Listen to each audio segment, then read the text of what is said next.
The Cloud Pavilion by Laura Jo Rowland. Chapter 25. When Sano returned to Edo Castle, one of the guards at the gate said, "Honorable Chamberlain, there's a message from Sosukan Hirata. He has important news, and he asks that you please call him at his estate." Hoping that the news was better than what he had heard so far today, Sano went to the official quarter inside the castle. There, the shogun's chief retainers and highest officials lived in mansions surrounded by barracks with whitewashed walls, decorated with geometrically patterned black tiles.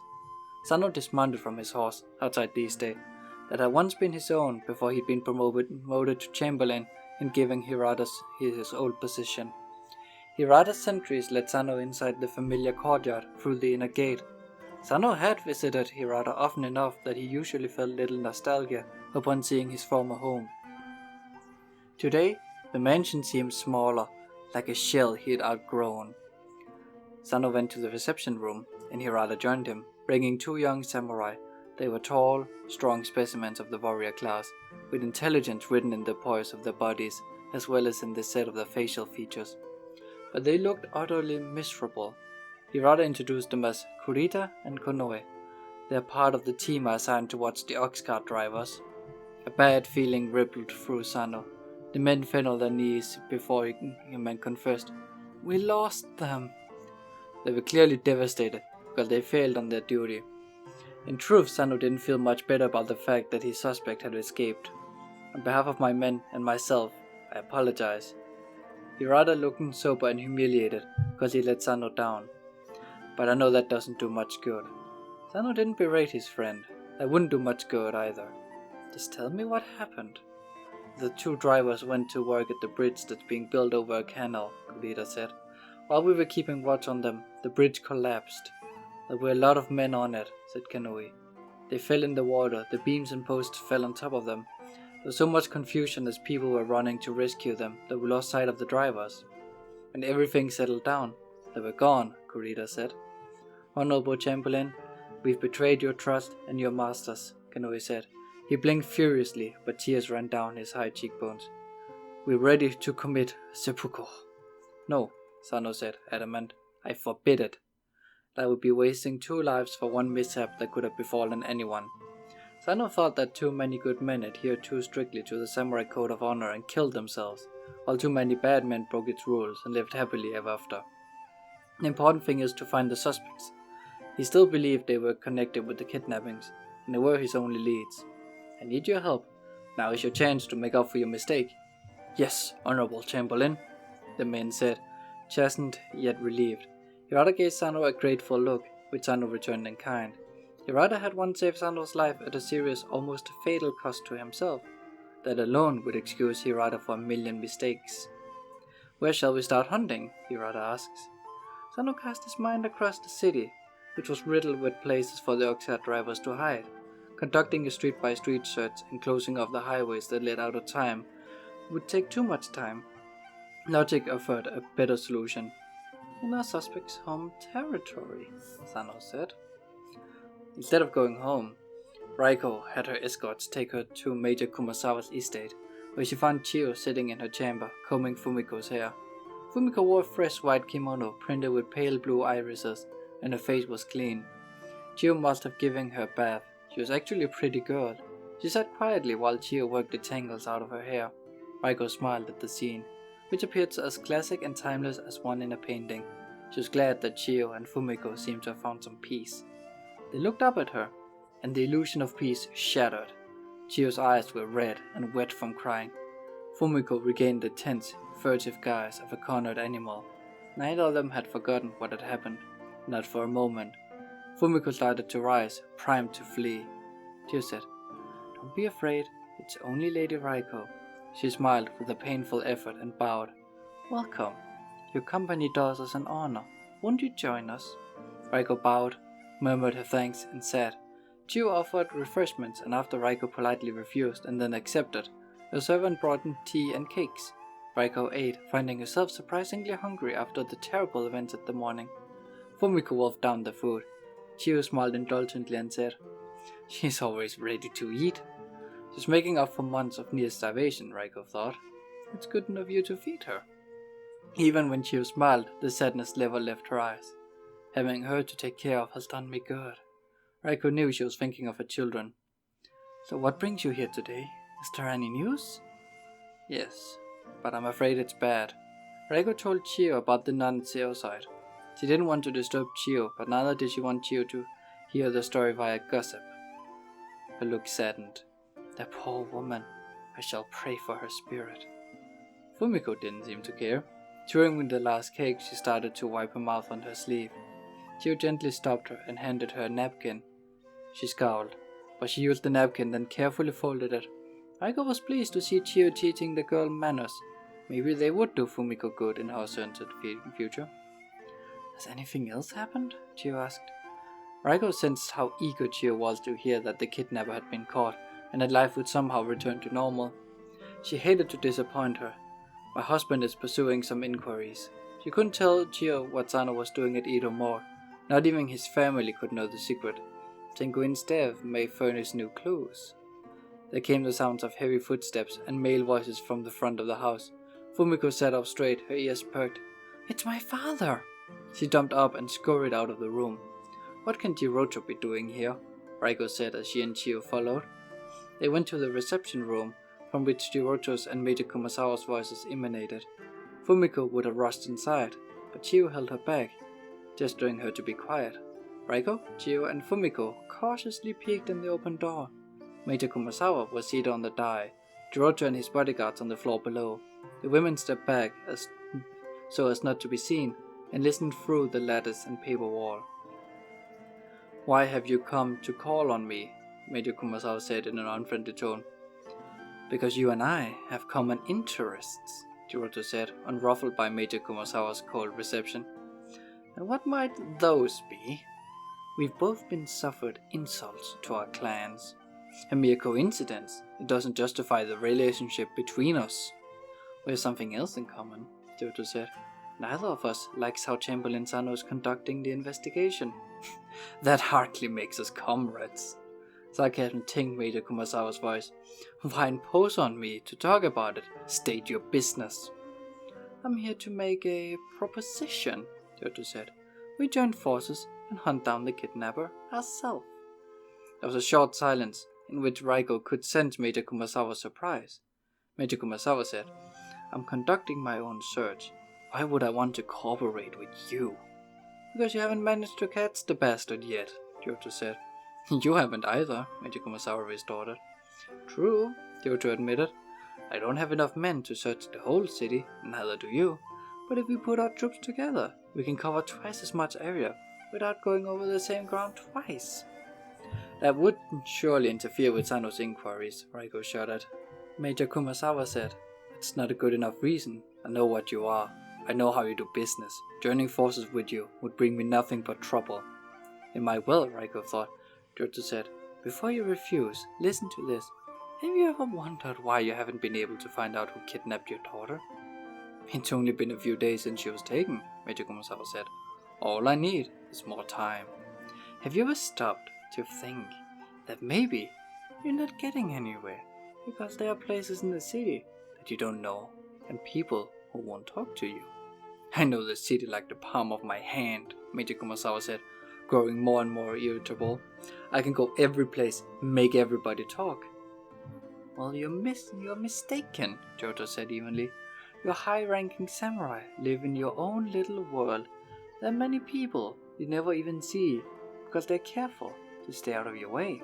People in my world, for instance. Major Kumasawa laughed, a sound of pure, arrogant scorn. Even if that's true, it's my problem. Why should you care? Because I have the same problem. There are places that I can't go, and people who won't talk to me, Jirocho added. People of your class. Raiko risked another peek through the door. She saw Jirocho leaning toward Major Kumasawa as he said, It seems that there are two different kidnappers. One raped your daughter, the other mine. What if the man you're hunting is a commoner who's hiding among other commoners being protected by them? What if the man I'm hunting is a samurai that I can't go near? His tone grew urgent, intense. Alone, we're at a disadvantage. Together, we can get the vengeance we both want. Oh, I see what this is about. It's not that I can't get vengeance without you, it's that you can't without me. Disdain edged Major Kumasawa's words. Your offer is an insult. This conversation is finished. Get out. Giorgio didn't reply, but Raiko could feel his anger and frustration like heat from a fire burning on the other side of the wall. She and Chiyo pulled Fumiko down the passage, lest they be caught eavesdropping, but as Giorgio and his men stalked out the door, Fumiko called, "Father!" His head turned, he saw her and halted. A strange expression came over his wolfish features. Fumiko didn't run to her father, even though every line in her body strained towards him. She hesitated, like a dog, whipped too often. Chiyo held her in a protective embrace. Giorgio swallowed, his jaw shifted. His gaze absorbed her new clothes, her clean face. His men looked at him, awaiting his reaction. Beneath his surprise, Raiko detected other emotions she couldn't quite identify. Major Kumasawa appeared in the door of the reception room. Giorgio pointed at Fumiko and demanded, "What's she doing here?" "She lives in this house now." Although Major Kumasawa was, as Raiko knew, far from happy with the arrangement, he seemed pleased to see Giorgio disconcerted. "Why? How?" The gangster's face went blank and stupid with incomprehension. "My daughter insisted on taking her in," Major Kumasawa said. "Do you have a problem with that?" Giorgio didn't speak or move for a moment. Raiko, ignored by everyone, could feel him floundering in unfamiliar waters. It was unheard of for the child of a notorious gangster to be virtually adopted by a high-ranking samurai official. And the clash he just had with Major Kumasawa obviously didn't make Giorgio any more comfortable with the situation. Raiko watched Giorgio struggle to frame it in a way that made sense according to the laws of his world. At last he blurted, "You stole my girl!" "You threw her out," Major Kumasawa reminded him, "which means you haven't any right to object to my giving her a home. But if you want her back, you're welcome to take her." Raiko felt Fumiko holding her breath, tense with hope. Chiyo hugged the girl close. From the instant Giorgio had first laid eyes on his daughter, he hadn't taken his gaze off her, even while he spoke to Major Kumasawa. Now, without a word to her, he stalked away down the hall, his men following. Fumiko hid her face against Chiyo's shoulder and sobbed. "I'll get my vengeance, and I'll do it without your help," Giorgio said over his shoulder to Major Kumasawa. "And I would wager my entire fortune that you'll never be able to do the same without mine." Chapter 26. The road to the ox-cart stables led Sano, Hirata, and their entourage past poor tenements that clung to the outskirts of Edo like a dirty, ragged hem. It was twilight by the time Sano and his men arrived at the compound of wooden barns. The yard around them was muddy and trampled, poked by hoof marks filled with rainwater. There was a stank of urine and manure. The fenced and roofed enclosure for parking the carts was empty. Through the open doors of the barns, Sano saw empty stalls and idle sable boys. "I don't suppose our suspects are hanging around waiting to be caught," Sano said. "The colleagues should be back soon, though. Maybe they can point us in the right direction." A distant sound of clattering wheels vibrated through the dusk, grew louder and nearer, punctuated by bellows. The streets around the stables disgorged oxen pulling carts. Drivers aboard, returning home for the night. They converged on the stables like a slow, malodorous and raggedy invading legion. "Divide and conquer," Sano told his men. They circulated, asking the drivers if they knew the whereabouts of Jinshishi and Gombei. Drivers shook their heads. Finally, Sano's luck changed for the better.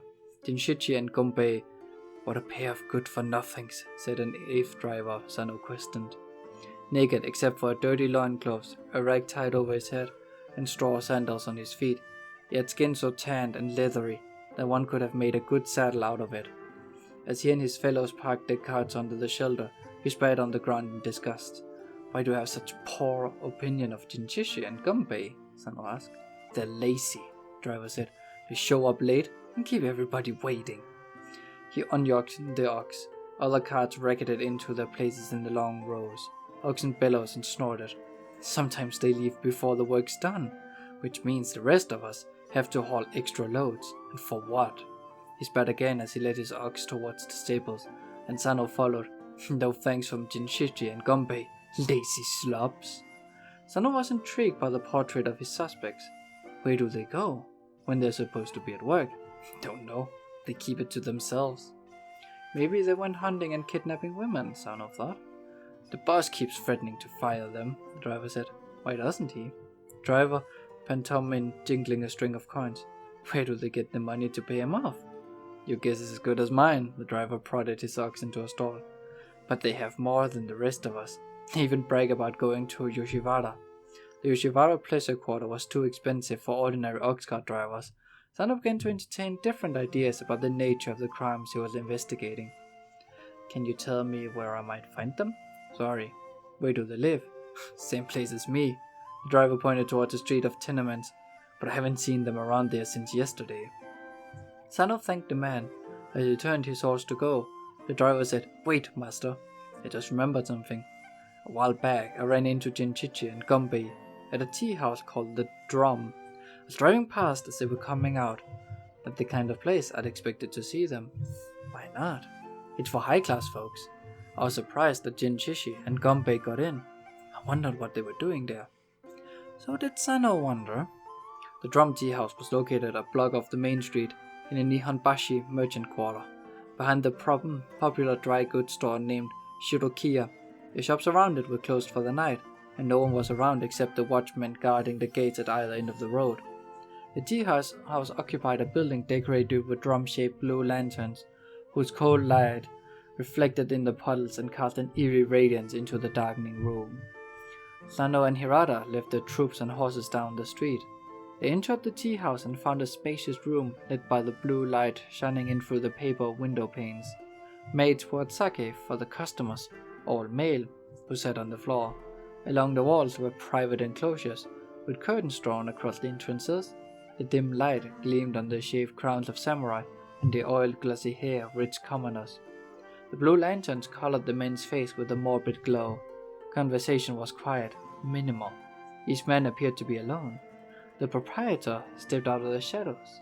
Welcome, master, he said with a low, obsequious bow to Sano and Hirata. His hushed voice brought to Sano's mind a lizard slithering under a rug. Dressed in a black robe, he had a narrow figure and a square-jawed head. His eyes had the feral gleam of a nocturnal animal. He didn't blink as they assessed Sano and Hirata. Please allow me to make you comfortable. He hustled them into an enclosure, fetched a sake decanter and cups, served Sano and Hirata, then drew the curtains. While they drank, he hovered. Sano exchanged glances with Hirata. They both sensed something not right about the tea house.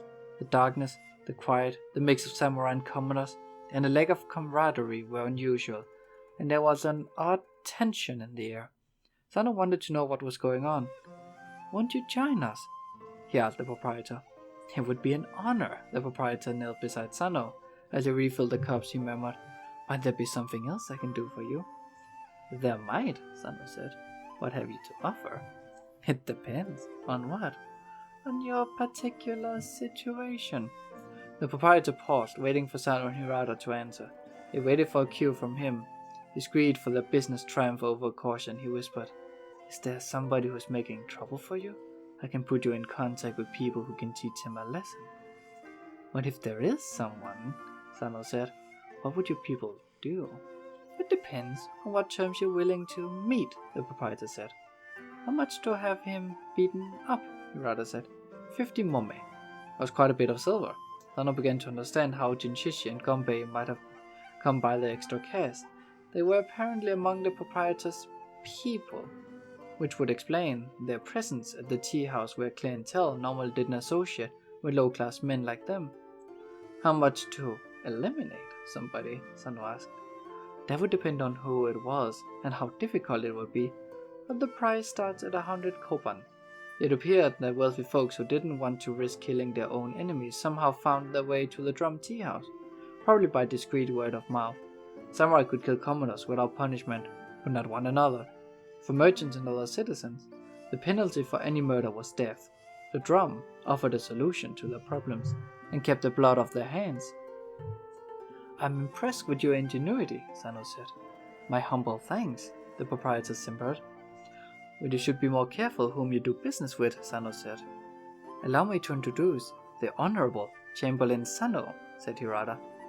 Allow me to introduce my chief retainer, Hirata-san, the Shogun's principal investigator, Sano said. The proprietor blinked.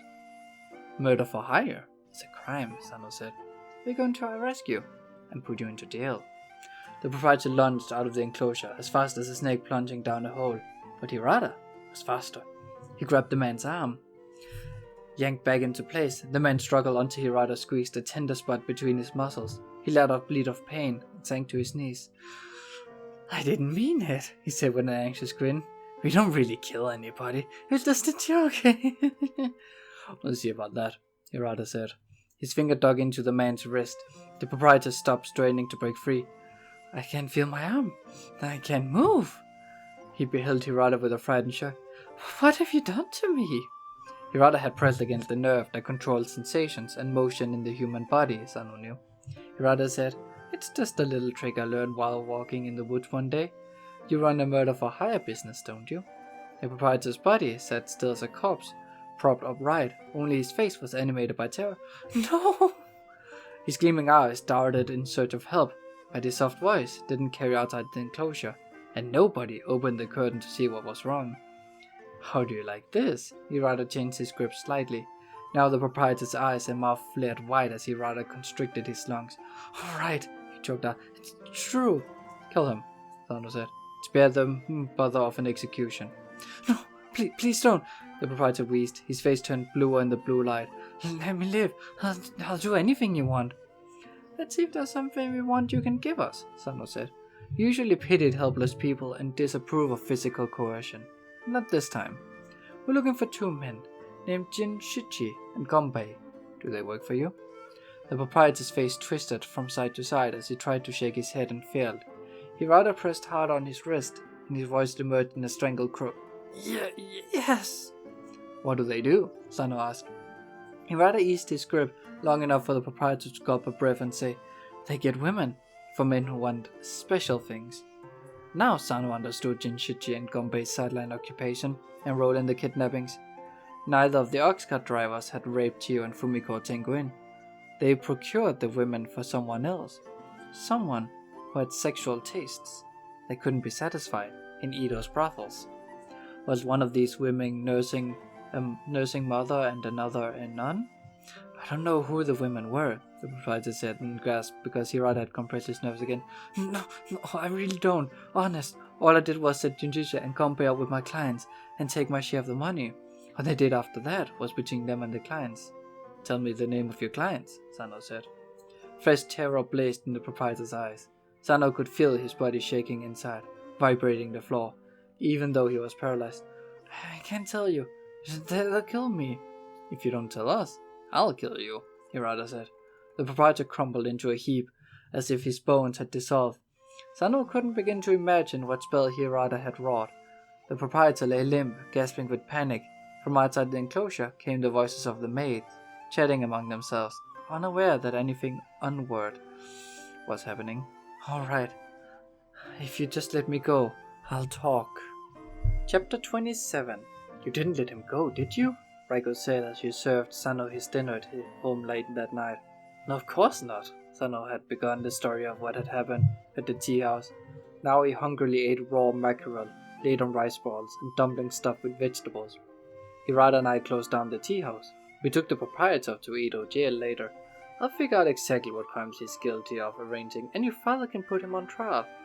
I've put a watch on the drum tea house, in case Junjichi and Gonbei should show up there. Who were the clients? Raiko asked eagerly. Before he entered, Sano looked through the open doors that led to other rooms, to see if Masahiro was listening. He'd resolved not to let his son hear any more conversation about detective works. He saw Masahiro exactly where he'd been when Sano arrived home. Sitting in his bed, 2 rooms away, Akiko curled up beside him. Masahiro was reading his sister a story. Even though he'd spent the whole day indoors, being punished, he seemed contented enough. The clients are free individuals, who will be in big trouble if I found out that they touched my cousin, Sano said. Gonbei and Junjichi did the dirty work for me for some prominent men. I'm not really personally acquainted with them, but I've heard of them all. One is a rice broker named Okita. I've heard of him too, Raiko said. Doesn't he buy and sell rice from the Shogun's family lands? That's him. He's made a lot of money at it. Enough to pay for women to be kidnapped and delivered to him for his pleasure, Sano thought. The second man is the official in charge of the Shogun's dog kennels. Due to the law that protected dogs and the public nuisance, they caused. The government had established kennels for the strays. Someone had to maintain the kennels, and that duty had fallen to Nanbu Busai. He was a Tokugawa vassal from the old respected clan, but good family connection didn't preclude twisted sexual tastes or crime. Who was the third suspect? Reiko asked. A priest named Jochu, Sano said. The one who's famous for those rituals? Jochu's unique, extraordinary rituals had captured the attention of the public, which was avid for new diversions. The very one, Sano said. But we don't know if any of the three men is responsible for the attacks. He faced the disturbing possibility that Jinchuchi and Gombai had kidnapped the women for other clients that the proprietor of the drum tea house didn't know about. He recalled what he'd seen at Ito Morgue, and another disturbing possibility occurred to him. Dr. Ito examined Tenguin's body, he said, and told Raiko about those diseases found on the nun. Oh no! Clearly stricken by horror, Raiko voiced Sano's fear. Does that mean she and Fumiko might have it too? Let's hope not, Sano said. In the meantime, I intend to find out the truth about our suspects tomorrow. I must warn you that Jirocho isn't content to leave the investigation to you, Raiko said, and described the scene at Major Kumasawa's house.